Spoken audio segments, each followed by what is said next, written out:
Hi, I'm Kathleen King. Ever wondered if there was anyone who could actually prove or disprove God's existence? Well, there is. She is clinical psychologist and researcher Dr. Lynn Atwater. How does she do it? By using simple deductive logic.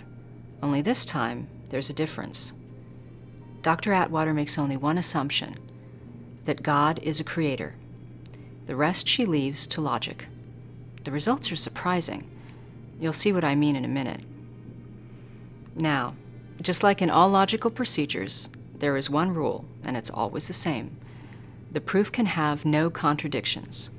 That's because contradictions are universally invalidating. Let me give you an example of the kind of contradiction we're talking about. Let's say you asked me to define what my house was like, and I said that my house was a house that was completely empty. But then I told you that if you really needed something, I could go inside my empty house and get it for you. Now that would be contradictory, or impossible. That's because the definition of my house would propose being both true and false at the same time.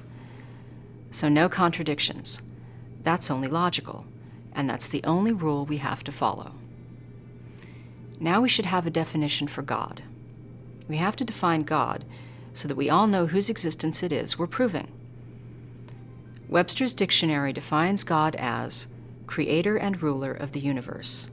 What that means is that if there is creation, God can exist. Of course, the opposite is also true. If creation weren't possible, God's existence wouldn't be possible either. In a word, the existence of one depends on the existence of the other. Lastly, let's define creation. This is important because without creation, God can't exist.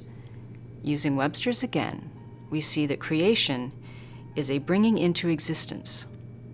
Bringing into existence means making something exist that didn't exist before. So by definition, a creator would have to make something from nothing. Otherwise, he wouldn't be a true creator, but just someone like you or me. We're good at taking stuff that's already around and transforming it into something else. But of course, that's not creation. That's just transformation. For God really to be God, he has to make something from nothing. And that, right there, unfortunately, creates a problem. And it's kind of a big one. You see, if we say that for creation to be possible, something has to come from nothing, that's exactly like saying that even though my house is completely empty, I can get you anything you need from it. And a house like that, we already decided, couldn't exist. So if creation means that something has to come from nothing, and nothing is really what it is supposed to be, nothing.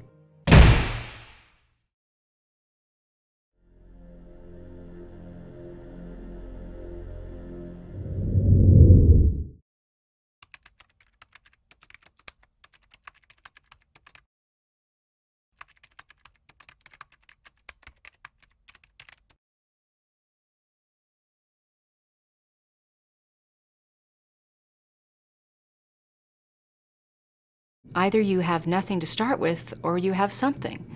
But you can't have it both ways. Creation can't be two opposite things at the same time. And one more thing. Please think of this. If creation had to begin from nothing, that means that the Creator himself couldn't exist either before he began to create. That's a bad situation to be in if you have any real work to get done. I mean, how can you create anything if you can't be around to create it? So just one more time.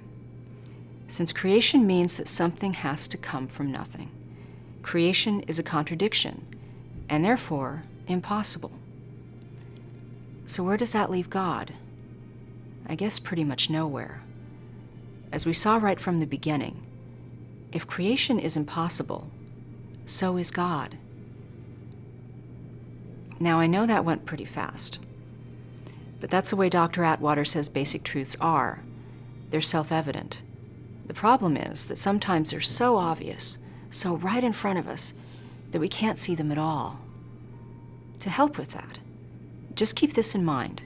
If you find that an idea has to be both true and false at the same time, the thing that idea represents doesn't exist. By the way, if you're still interested in learning where Dr. Atwater suggests our universe does come from, log on to her website, godgone.com. There you will find a copy of this proof, plus an answer to that question. Look for it when she talks about the Big Bang. For Dr. Lynn Atwater, I'm Kathleen King. Thank you for watching.